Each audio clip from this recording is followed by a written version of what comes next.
So in this presentation, I'm going to just give a brief introduction to us, how we started, and then I'm going to just kind of briefly touch on efficiencies and maintenance, kind of what the operators go through. And keep in mind, we're about 99.9% involved in corporate aviation in the U.S. and over in Europe. And we have some locations down in Brazil and some in Mexico as well, operators that are flying, that are on our network. So just keep that in mind. It's not really on the airline side, but I'll give you a little brief overview of kind of what we've noticed, what we've learned over the last, it'll be 4 years in December that we've been in business. So can kind of tell you as a third party what we've picked up on both sides, as the operators as well as the providers. So let's see if I can get this to work.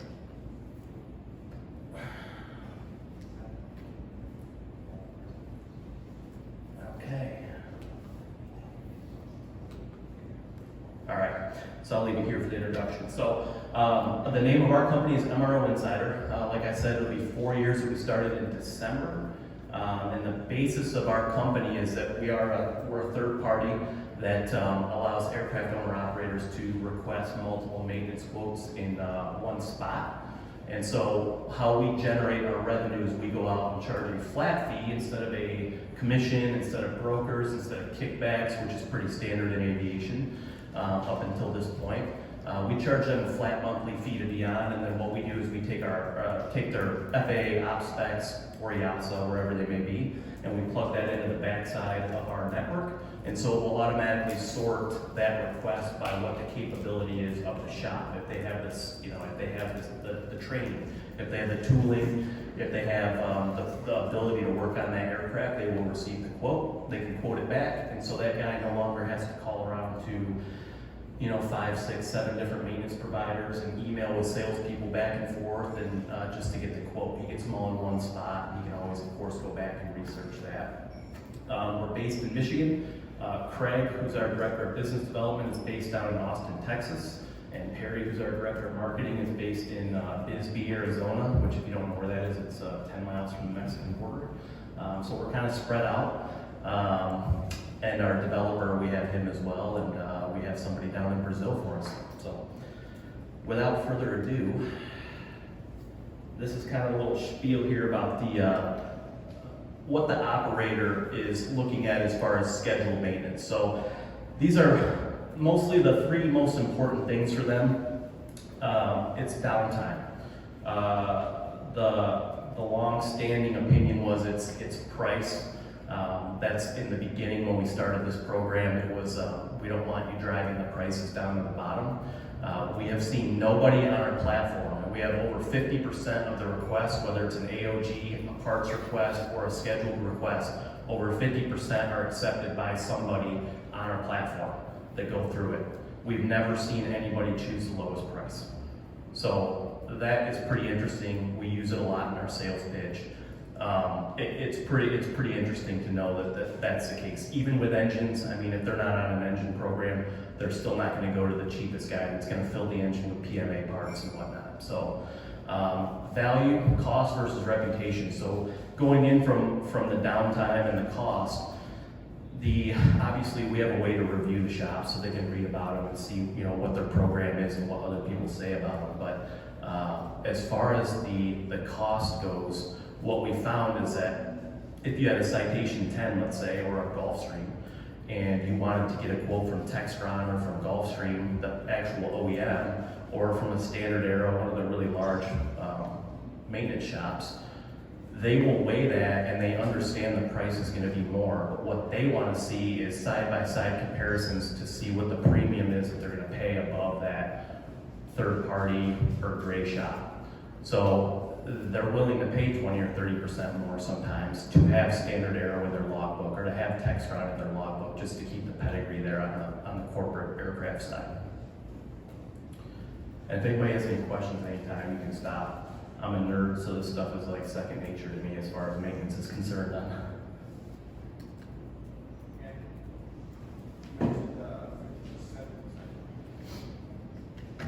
You mentioned over 50% conversion rate of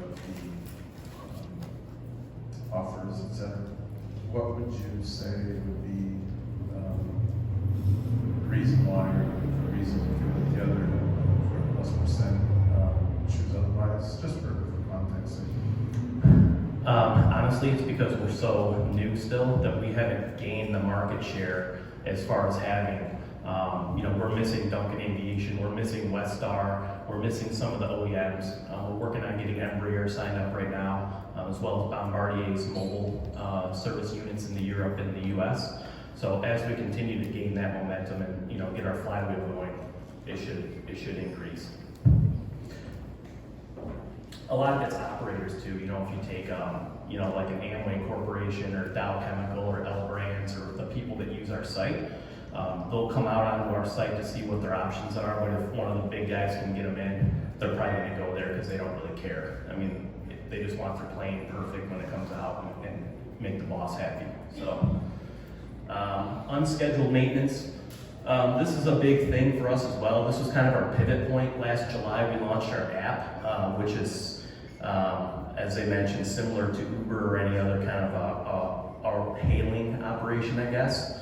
And I'll go over that a little bit more at the end of how it works. But this is the biggest thorn in the side for anybody, whether it's a Part 91 operator or a Part 135. They're losing revenue for every hour that plane is down. If they have to put the crew up for the night, or they have to move a different plane in to take the place, or worse yet, they will actually go out and charter a plane from a competitor to move the principal or their passengers to the next location. Of course, that's never good for anybody. There wasn't really a solution for that before this app. It was an old Rolodex or an Excel spreadsheet. I mean, NetJets still uses a spreadsheet essentially for which airport they're at, and they have a list, and they just start calling.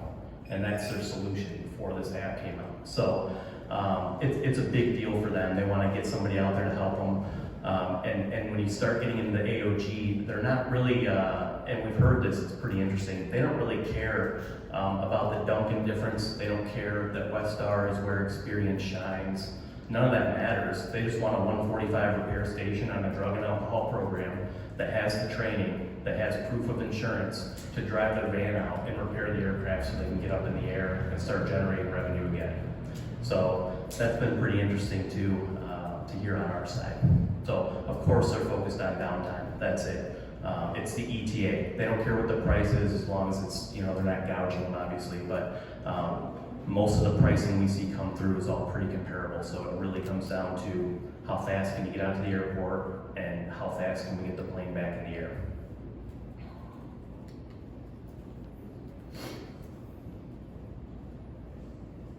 And here's a list of, this is some of the other things that we're starting to really focus in on with our program.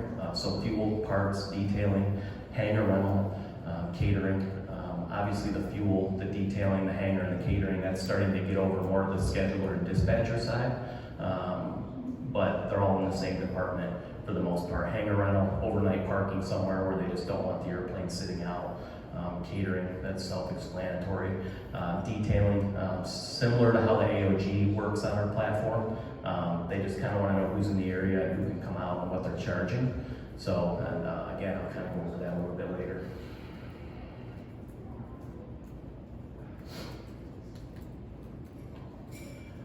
This is the provider outlet. So a provider is anybody that we say is, whether it's a maintenance shop, an AOG, mobile unit, a detailing company, a parts supplier, or a GSE, a company that will rent GSE, ground service equipment out.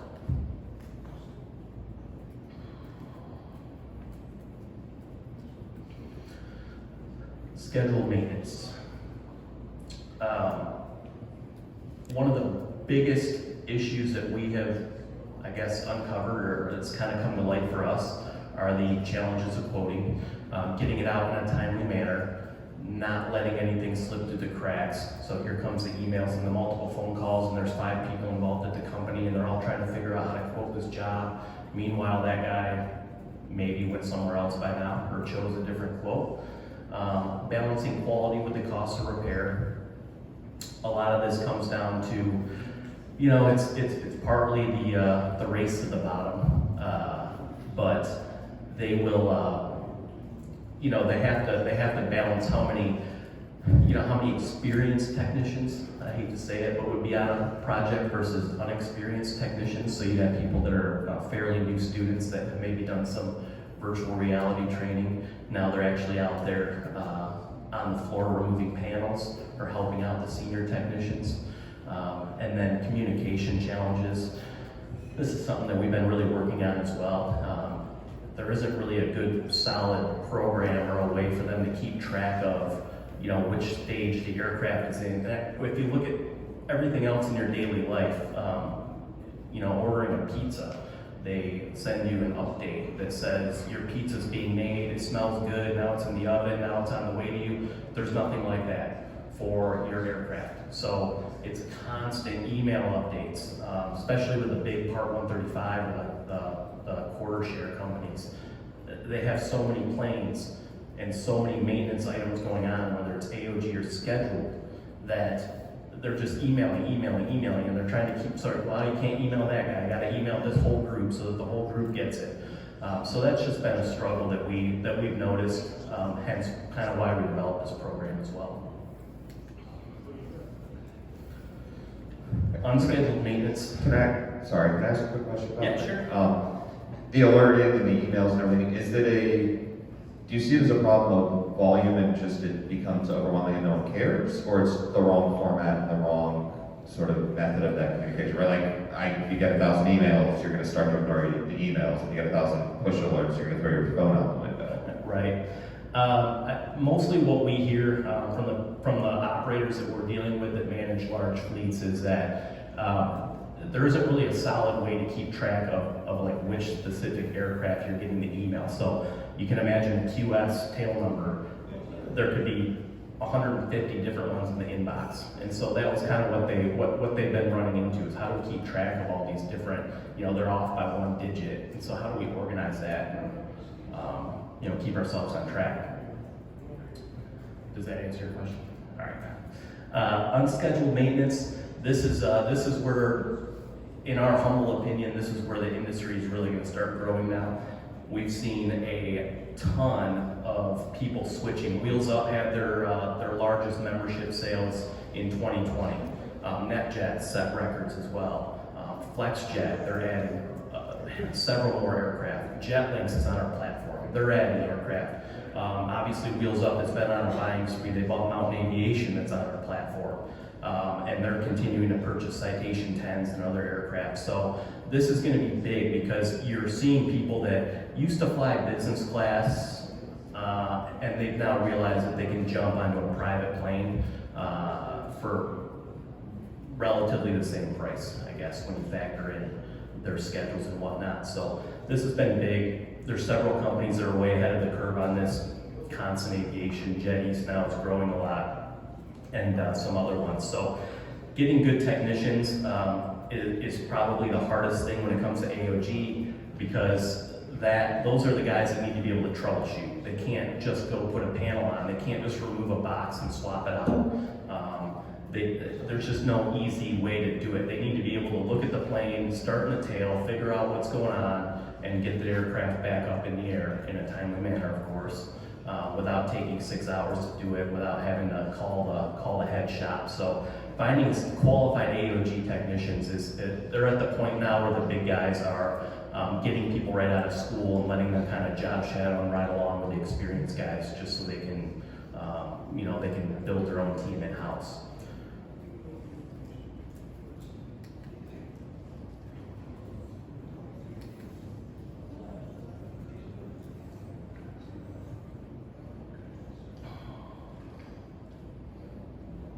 Just find my notes here.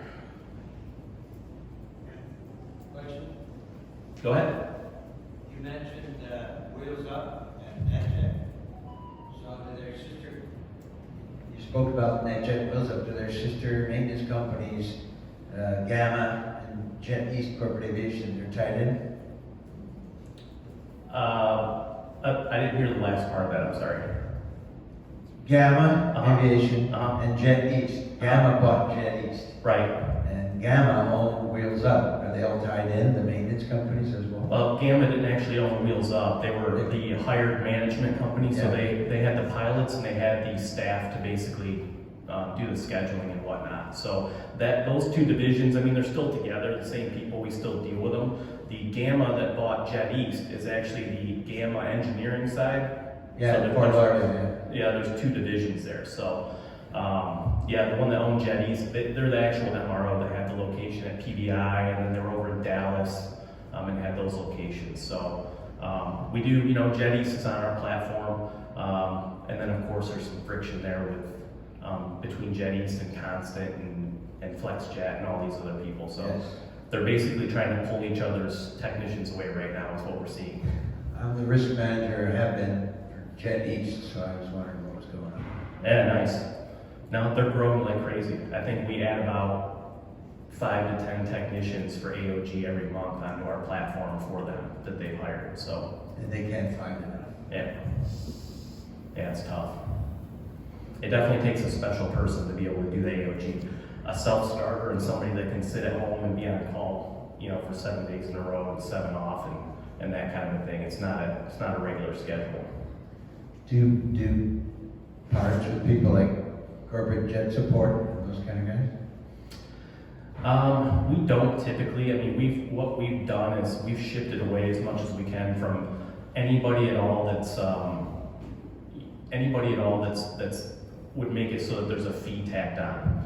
So if you get like Global Appearance Group does detailing, former NetJets employees, they just build in a markup on it. And so what we're trying to do is get away from that, just to kind of make it a little more affordable and transparent. So yeah, but we've got about 1,800 tail numbers on here that are using it, and so they just go directly to that provider through our app. They can message with them, they can do the whole bit, and we don't even get involved in it.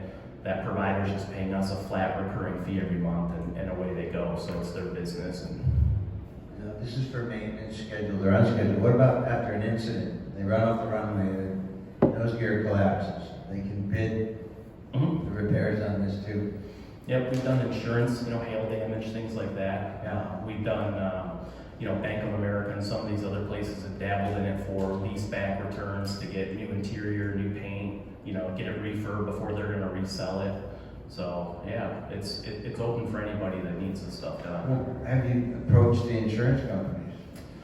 Yeah, we had a couple that were advertising, you know, on our platform, on our old platform that were paying us, but no, we don't have connections to go in. We've tried to like weasel our way through and see who we need to talk to and get them using it and get them comfortable again.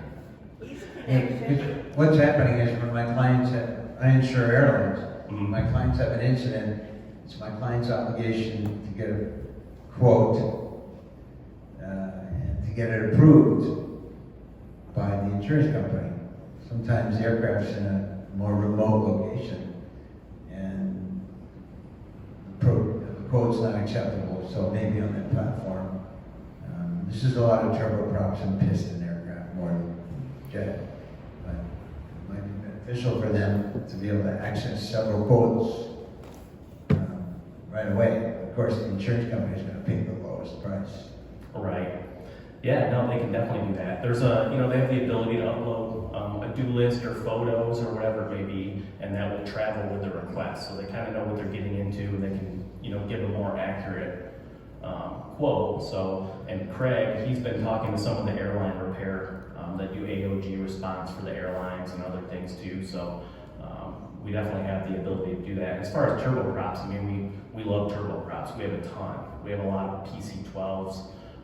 King Airs, obviously the Wheels Up fleet and a bunch of other King Airs around there and whatnot. So it's open to anybody, but. How would an insurance company pay? Because they don't have a tail number and they don't have. Yeah, so we don't charge the owner operators to get the quotes. So they wouldn't pay anything. The insurance company would basically have to, I guess they would have to select which one, and they would have to, they would just have to be directly in contact. I mean, they'd actually get a quote, a PDF version of the quote, just like they would in an email. So they'd have all the information for the shop, and at that point, they can leave our platform if they like. We just have them review the service at the end. Okay. Yeah. Yeah, Thanks. yeah. We do have shops that specialize in insurance. We do have shops that specialize in insurance broking. Craig, make sure of that. Is there an echo in here? All right, so trending now, kind of just a brief things that we've noticed. Obviously, we're some, we're young punks when it comes to certain things, but the customer loyalty, things like that, what you're seeing is, especially like on the Part 91 side, and it's sad, but a lot of the legacy flight departments that used to have it made in the shade, they, wore their Duncan jackets around and hats and went out to these fancy dinners. Not really allowed to do that as much anymore. So what we're seeing now is they have their back against the wall. The board members and other people in the company are kind of wondering why they have so many aircraft, what the value of having the aircraft is, why they never get to fly on the aircraft probably. And so what we've been seeing is they're trending towards our platform because they don't have a choice now. Their procurement department is asking them, why aren't you getting more quotes? Why do you keep going back to this one shop? Why do we go to Gulfstream with this Gulfstream 4 from 1988 that they don't even want to touch? And so they're starting to ask those hard questions. And so, what we're seeing now are some of the trendier shops that are able to adapt, not just being on our platform, but just in general. They're starting to get their brand out there, and it's an option. I mean, these guys have floating fleets now. Journey Aviation is a good one that we're pretty close with. They have 25 Gulfstreams, and they're never back at home in Florida. They're always on the move. They're in Pennsylvania, they're in California, they're wherever they are. And so they need that work done, and so they kind of have their preferred people, but again, they go out on our network and see who's available and what kind of downtime. And hey, I have a plane landing in 2 days. I need somebody to come out and do this 100-hour check or replace this. So that's something that we're starting to see shift a little bit. And the customer experience, obviously personalized. Nothing's really changed there. Transparency is probably the biggest thing, and that's kind of what we really wanted to provide. My background is in engine overhaul sales. I work for a Honeywell service center, and so that's kind of how I got into corporate aviation. And then after that, I was the director of sales and marketing for a former citation service center. And so the transparency really became obvious because at the engine shop, for example, we were quoting it. This is the way it is. We've been doing it since 1960. We know that you're going to need this third wheel replaced because there's going to be rivet hole cracks. It's going to be $30,000 for that wheel. Well, then they're giving us other quotes from other places that, of course, aren't putting that wheel in. And once that engine gets there, what are you going to do about it? They tear it down. They say, well, my quote's twice as much. That's right. And so that's kind of what we're really focused on weeding out is, just being honest with the people, not, hey, you gotta look at line 9 in the fine print that says, what was the last one that we heard that I like to use is, they didn't tell him it was in the fine print, but hey, we're gonna have to remove the interior for this inspection. So he had to go back to the accounting department and say, hey, there's gonna be $70,000 extra on this bill because they didn't tell me in the quote they have to take the galley out and the interior out in order to remove these floor panels to do this inspection. They just ordered the inspection. So those are the kind of stories that led us to continue doing what we're doing and kind of focus in on that. How do you handle that review? Does that scale up? I mean, obviously it's sort of doable if it's a small enough number of things and you've got people that can focus on it. But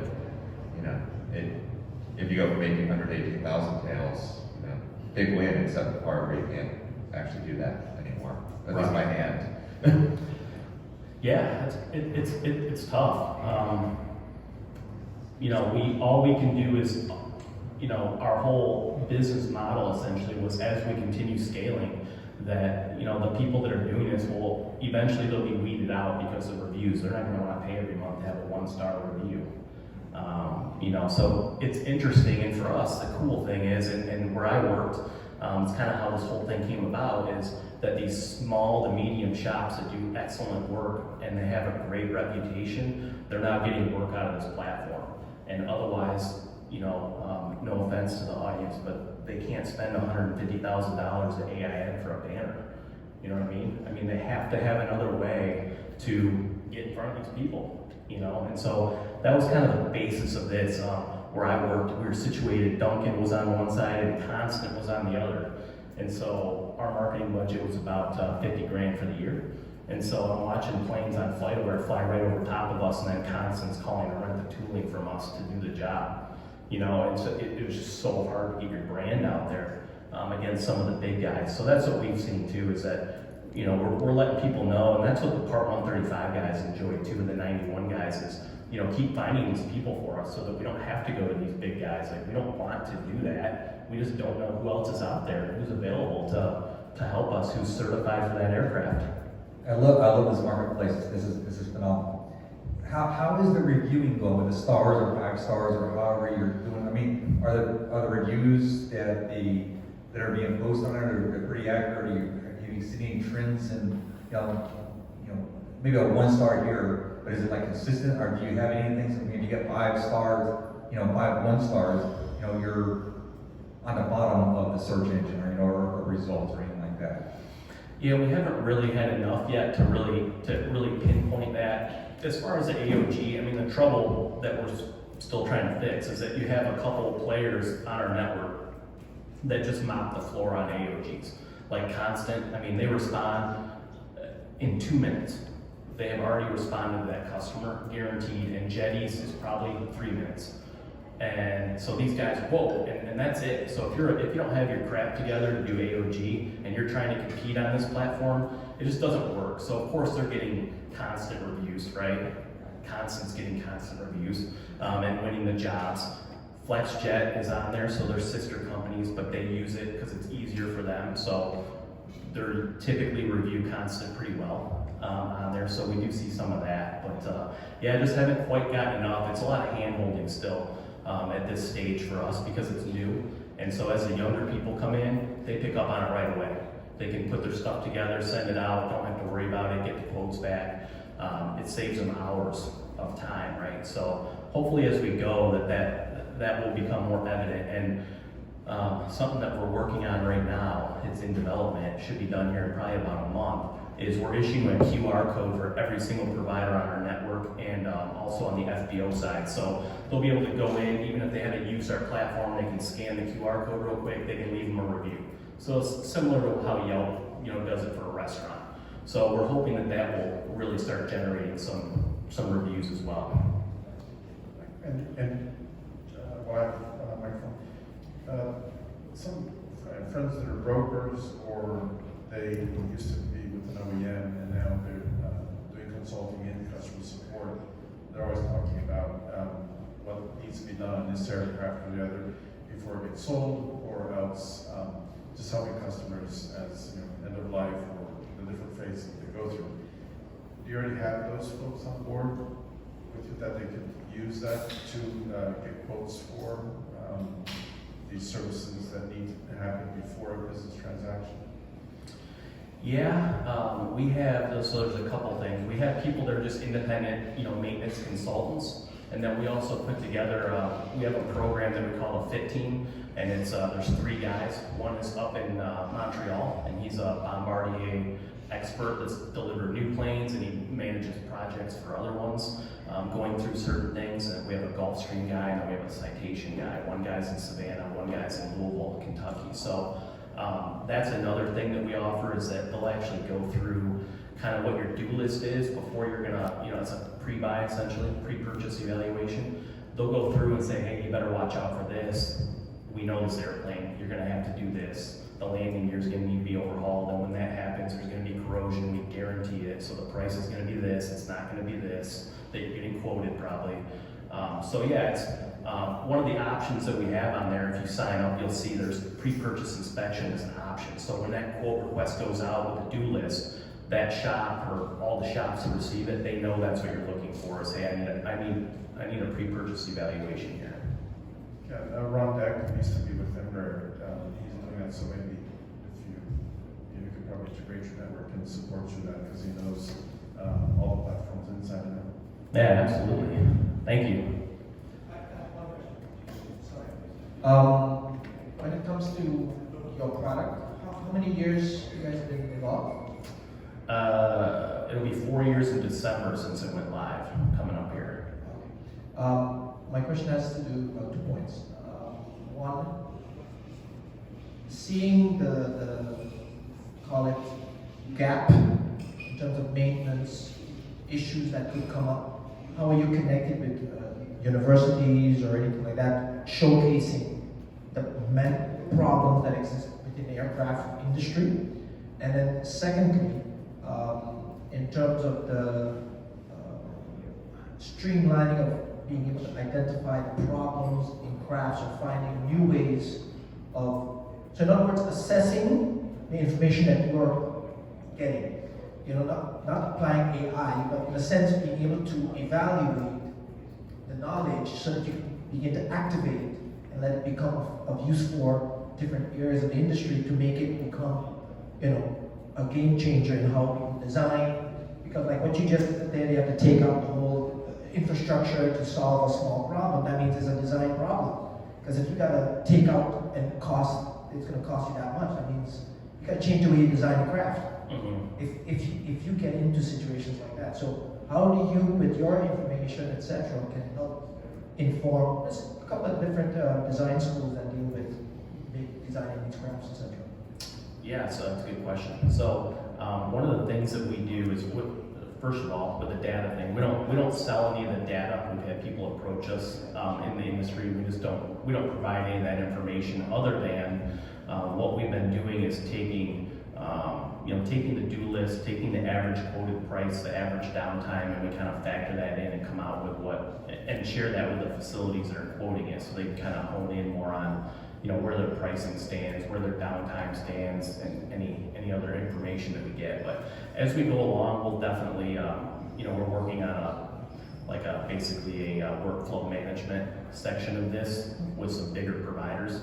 And so as they continue to pump that data through as far as what the job's going to cost and what squats are found, then we'll be able to start really honing in on, our overall goal in the future, say 5-6 years down the road, is that we'll have a bell curve for everybody on the make and model of aircraft, engine, APU, whatever it may be, and say, look, this is what you're going to do, this is what you're going to run into, there's going to be corrosion from this, and just kind of get that honed in.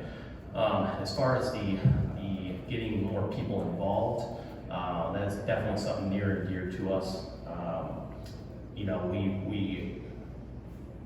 We do a lot of job placement, I guess, for new A&Ps or people that are looking. We work with MBAA, we work with the YoPro organization at MBAA and some of the other people, trying to get them involved in anything that we can, any way that we can. It's a struggle that is real for sure. It's going to hit us hard as far as a technician shortage here coming up. So it's interesting. Most people, and I'm sure St. Maarten, it's the same thing. They just think it's such a secretive industry to be involved in corporate aviation, because nobody, there's these fake companies, and you drive up to the hangar and it's some weird name and you can't go in there. They're going to shoot you. It's like Area 51 to go near a corporate aircraft, right? So they think there's some special sauce to get involved in it. And so that's kind of the message that we do a lot. I'm not a mechanic. I'm a pilot, and I was in sales. And you don't have to, you could be an accountant and still be in aviation. So there's lots of opportunities in aviation. So we try to spread that and say, it's a great industry to work in. No matter what your job is, if it's anything in business, you can be in aviation somehow. So,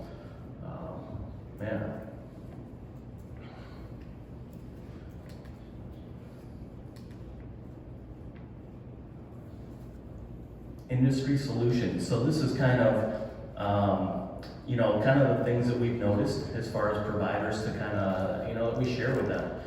There's going to be competition. There's competition in every industry except aviation when it comes to maintenance. It's the only industry that doesn't have, I tell people that aren't in this industry, there's quote templates that they send out.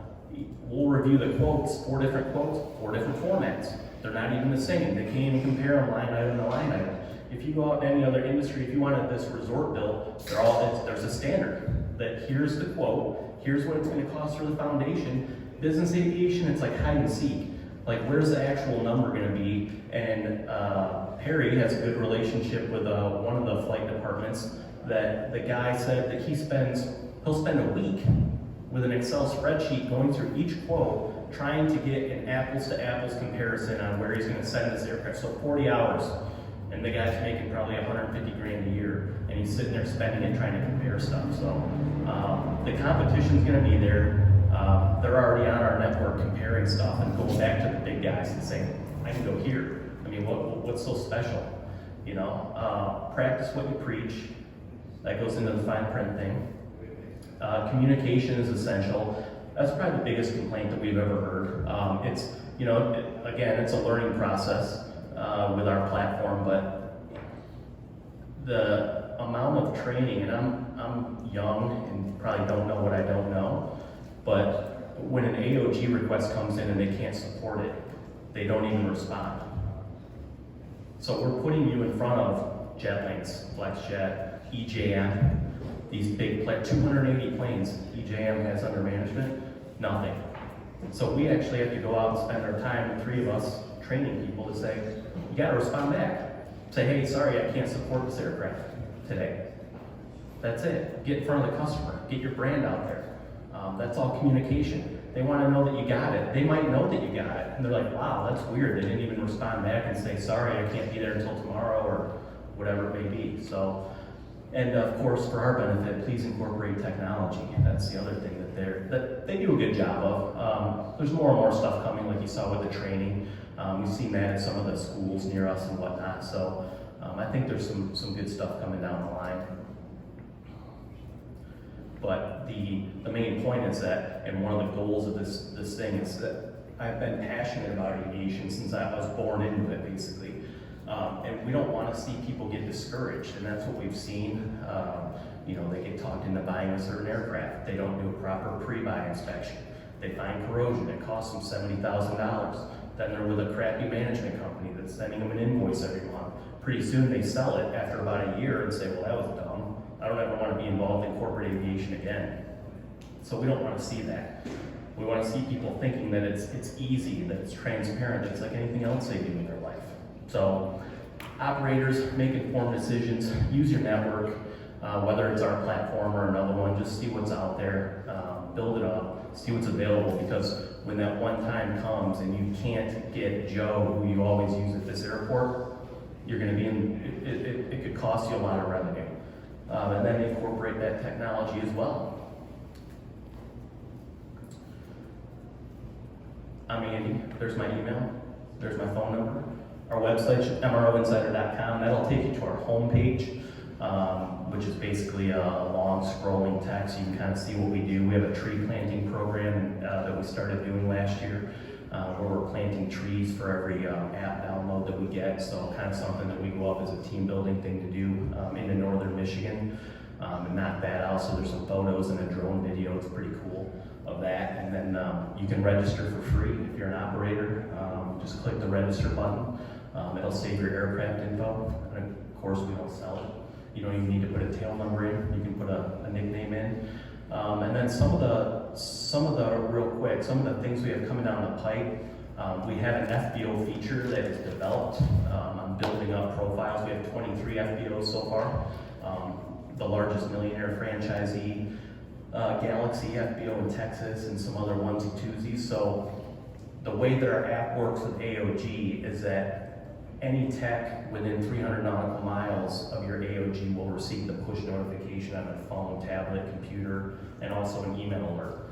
So what they're able to do is respond back with an ETA and an hourly rate and any other details. So it's just that easy. You can use your current location. If it's a maintenance controller somewhere in Cleveland, they can put in the airport identifier and it'll push out with that aircraft info. That technician knows what it is, what they're looking for, when the next flight is, all that good stuff is there. The FBO is going to be similar. If they were flying to St. Maarten, let's say, they would put in SXM and it will ping out within 100 nautical miles of that destination airport.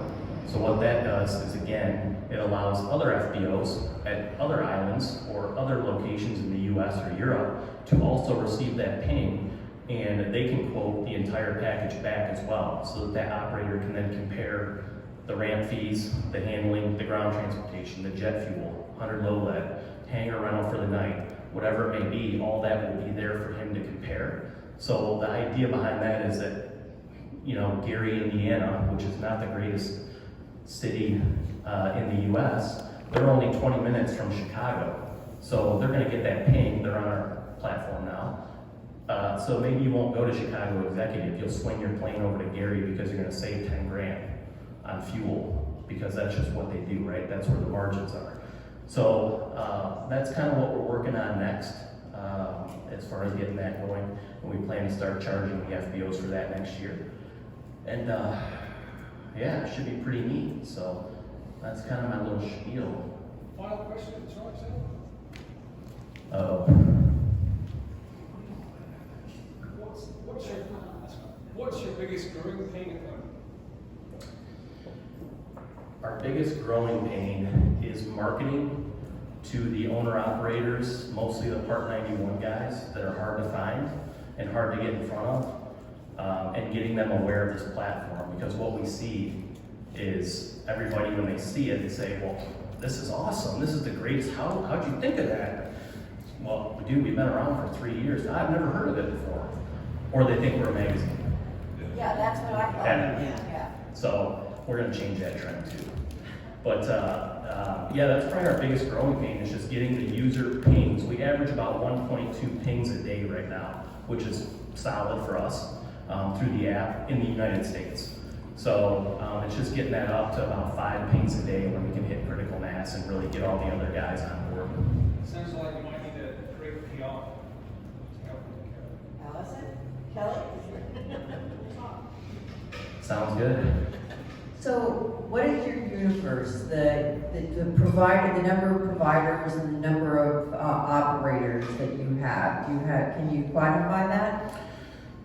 Yeah, so we've got, let's see, we've got about 60 companies, and it's about 100, we just signed up Stevens, so they've got a pile of AOG trucks too, so we're probably about 160 to 170 locations.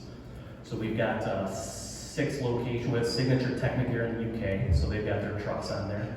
We've got a scheduled maintenance facility in the UK. We've got 3 in Brazil. We've got 2 in Mexico. Dallas Air London has all of their turbine shops, so they have one in Singapore. They have some over in Europe as well. TAE is on our network, so they have they're based in Australia, but of course they've got a large reach. And then all the rest are in North America. Tail number wise, about 1,800 registered tail numbers. About 70% are Part 135 operators. So it ends up being about 800 users total on our platform on the owner operator side. Anyone else? Thank you very much, Andy. Thank you.